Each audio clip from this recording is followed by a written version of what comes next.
It's my honor to present our presentation today, Preparing for the Game, Optimizing Player Performance, presented by Catapult. Please join me in welcoming our speaker, Chris Morris. Appreciate it. Thank you.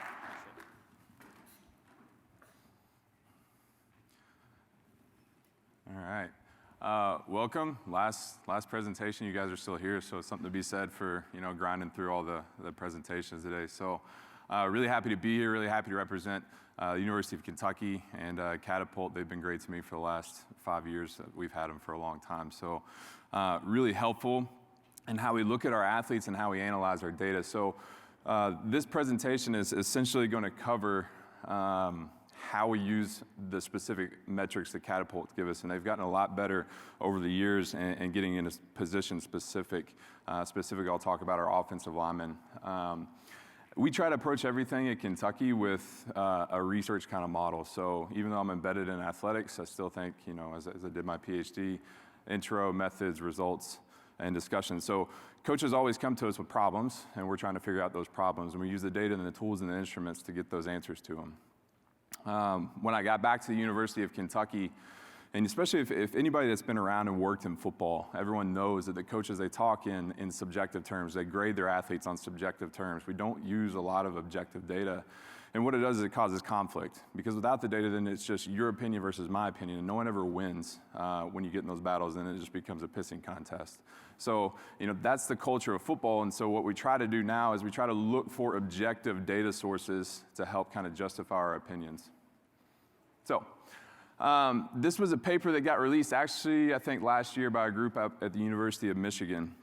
And when I read it, I was looking at it, I was saying, okay, an offensive lineman, I wanted to focus on that.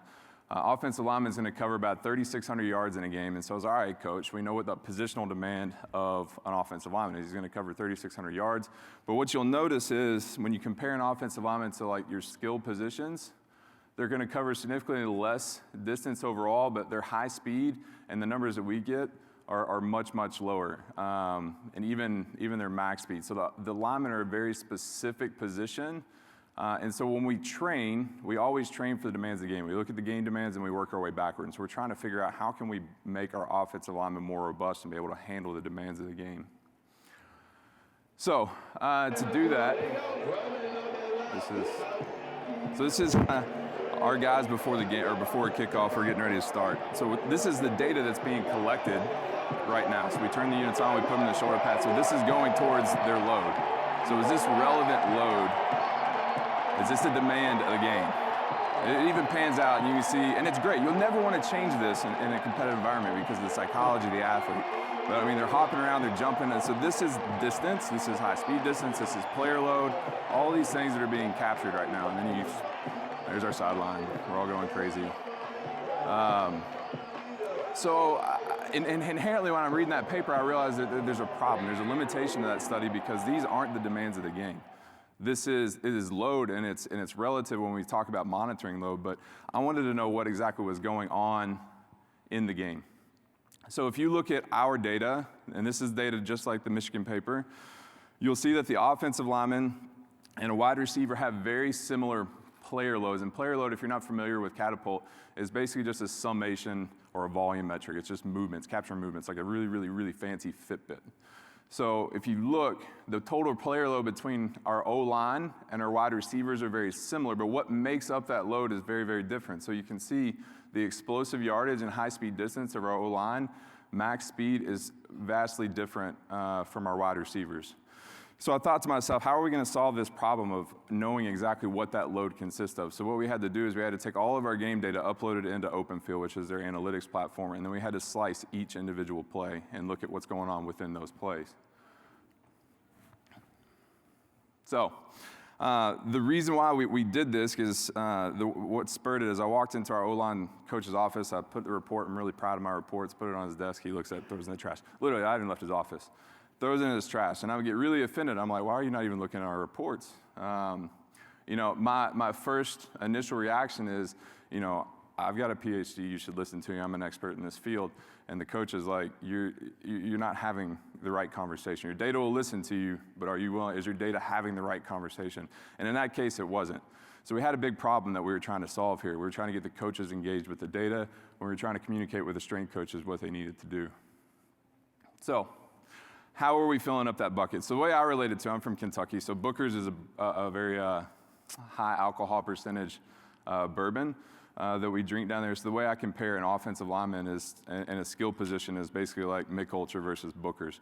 The player loads, you're going to get to the same point, right? You're going to accumulate the same amount of load. It depends on how you get there. No linemen are real bang. They bang all day. So, and the skills are more finesse. They're out there running around, jogging, and whatnot. So we had to answer how are we filling up that bucket. So Catapult at the same time, luckily, came out with this new metric, their offensive line metric, which basically looks at the offensive lineman. There's a gyroscope in the Catapult unit, so it can recognize when the offensive lineman goes down into his stance. So it picks up, okay, there's a play that's about to start. Once it recognizes that, it calculates the number of contacts, how much was the load per contact, percentage of contact load, and load per contact. So we could use these variables to really get an idea of what's actually going on during the game. So again, this is how they figured this out. Using some of the analytics and predictive analytics, they knew that the gyroscope, once the gyroscope changed, offensive lineman goes in a stance, they capture the next 5 seconds after that. Now, what we found is when we broke up all those plays, the average play, we were wanting to look at the bioenergetics. So how long were they working? So they work on average about 8 seconds. 7 seconds for a run, 8 seconds for a pass. And then I want to know what they were doing between plays. So and it depends on your offense too. So like the University of Missouri and Ole Miss were teams that would want to get the ball off in less than 18 seconds. So that was their strategy. We were a no-huddle offense, but we don't do a huddle, and then we run up the line of scrimmage, and then we turn and we look at the coaches for a play. So we're not up-tempo. That's why you see that we're about 30 seconds. The big thing is we wanted to see what is actually happening in that 8 seconds of work. So looking at the game and looking at the game demands of our offensive line, you can see that the average load per contact is about 2.12 for a pass, 2.32 for a run. So runs are inherently come with more contact, and that makes sense because an offensive lineman in a run play is going to be driving versus a pass play, they're going to be more force absorbing. So we already can tell a difference in the type of plays that we run, the cost of what that play is going to be for our offensive linemen. Now, total game load, on average, the O-linemen are getting about 45 contacts. Offensive line loved this metric. Because when I originally gave him the reports, he's like, Chris, I want to see how much they're banging in practice. I said, that's great. Well, let's start with the game. Let's see how many times they're going to bang in the game, then we can dictate what we're going to do in practice. So we know we're looking at about a 45 on average. The run play, or average load per contact, if you combine them both, is about 2.22. So you look, now I'm comparing our practices to our games. What we found is that when you compare our practices to a game, we're really far off in terms of this intensity.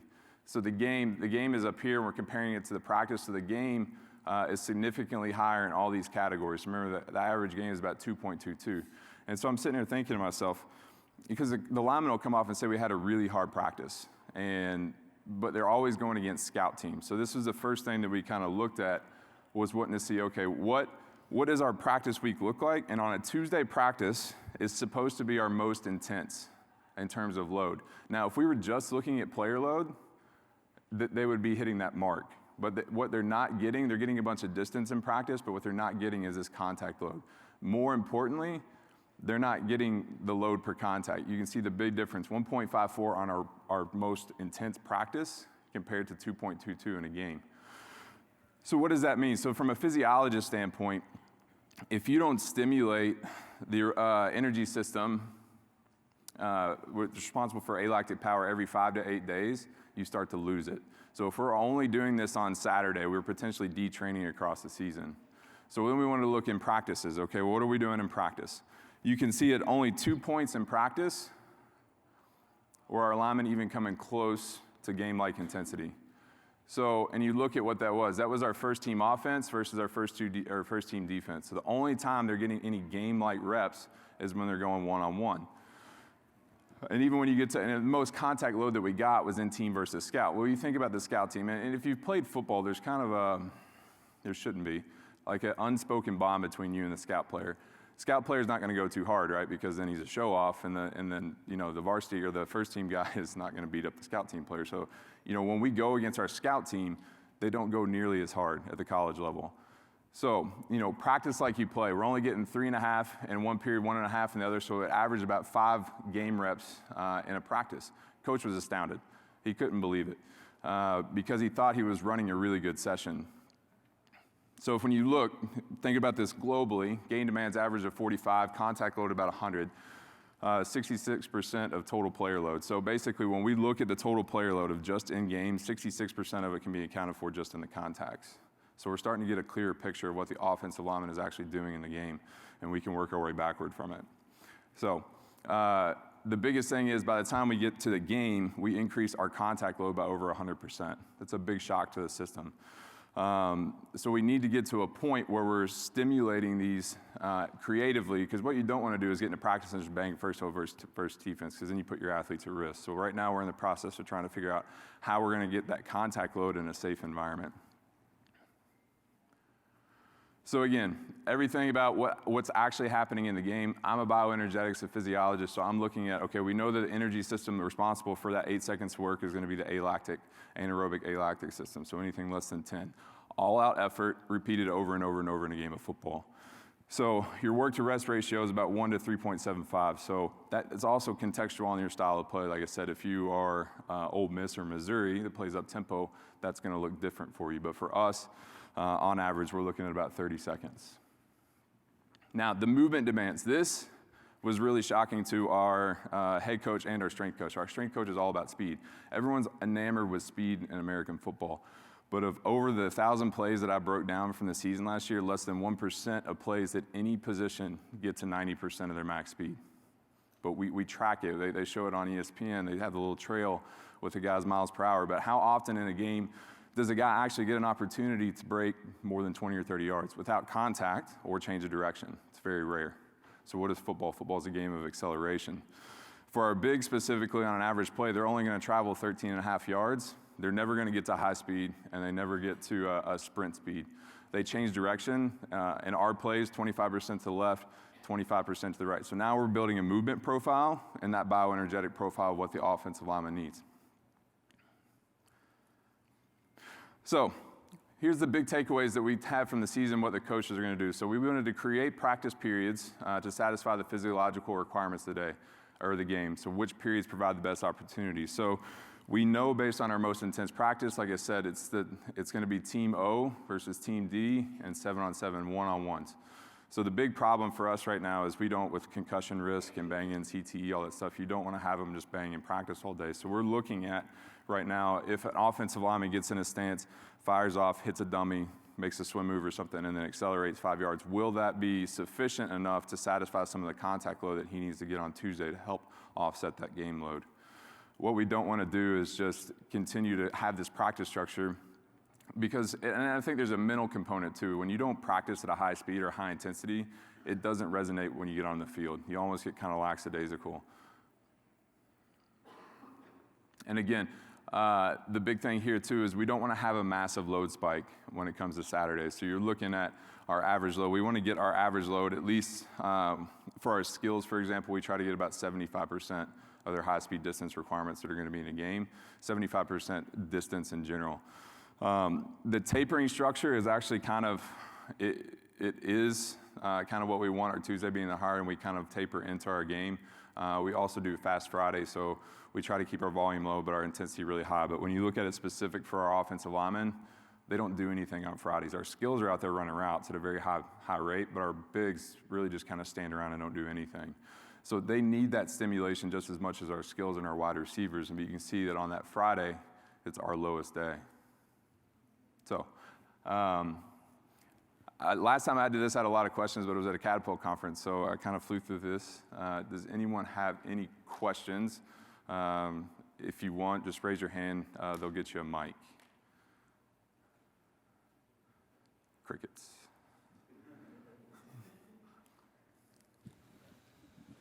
Hey, so I don't know how much time you've had to actually study the interventions and actually, changing some of these practice patterns, but is there any evidence of increasing the workloads during practice and then that affecting their performance or fatigue during games? Right. So, when you think about it, we're really wanting to increase the intensity. So we want to maintain load. We want to control for load, but increase our intensity. That's why we're pushing more for shorter practices and more intense. Get them on the field because, we get into camp and sometimes now, especially we got rid of 2 days, we could have a practice that lasts 3 hours. Psychologically, the kid is, in our skills, for example, if he knows in a 3-hour practice he's going to cover 7,000 yards, he's not going to cover that at a fast rate. He's just going to pace. So he's only going to hit 17, 18 miles an hour. Now, for our quarterback, the reason that becomes detrimental is a quarterback is watching receivers run routes at 18 miles an hour. You put them in a game, now that timing's off. So, we're really pushing the coaches to understand we want to increase intensity, but we want to maintain volume because fatigue, you can't have both. You can't increase intensity and volume because then you create massive amounts of fatigue. So you use your wellness questionnaires to kind of help gauge that. So you'll have your external load and then you're trying to view internal load. Now, contrary to the last presenter on heart rate variability, we use it, but we see good things and we see bad things with it. So we have our wellness questionnaires. We have a mega wave looking at heart rate variability. And we found from just that, the Fast Friday effects, that if we maintain intensity on Friday, our readiness will go through the roof, both subjectively and objectively on game day. The Fast Friday, for people that might not be familiar with it, so traditionally what happened was we would go Monday, Tuesday, Wednesday practice. Thursday would be kind of our faster practice, and Friday would be a complete walkthrough. Saturday's game day. But what happens is if you have an evening game on Saturday and you have a walkthrough on Friday, that means you over 48 hours, potentially 72 hours, where the athletes are not really stimulated from a central nervous system, bioenergetics, and they end up coming out flat. Their mega waves shifted more parasympathetic. When we flipped it and started doing Fast Fridays, central nervous system speeds, everything bounced up on Saturday. Our athletes' subjective wellness was increased. So, that's how we're kind of using that to quantify and make sure we're making the right decisions in terms of practice.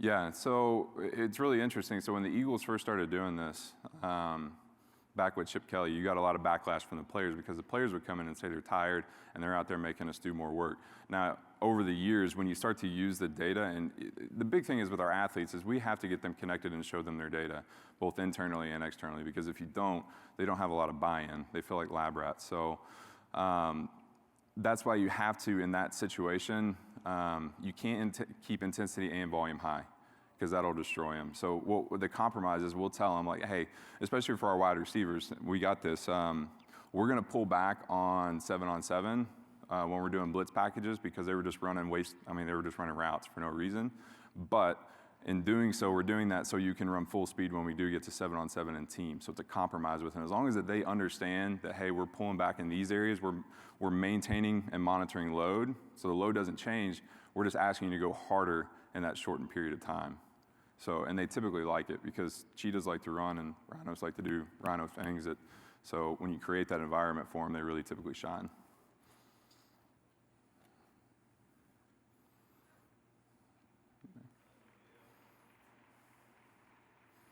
You good? Yeah, if something comes up and you have some questions, like I said, email's there.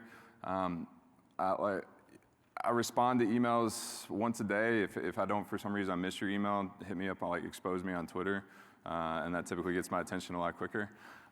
So like I said, I try to get it within a day, but like I said, there's multiple ways to get a hold of me. Thank you.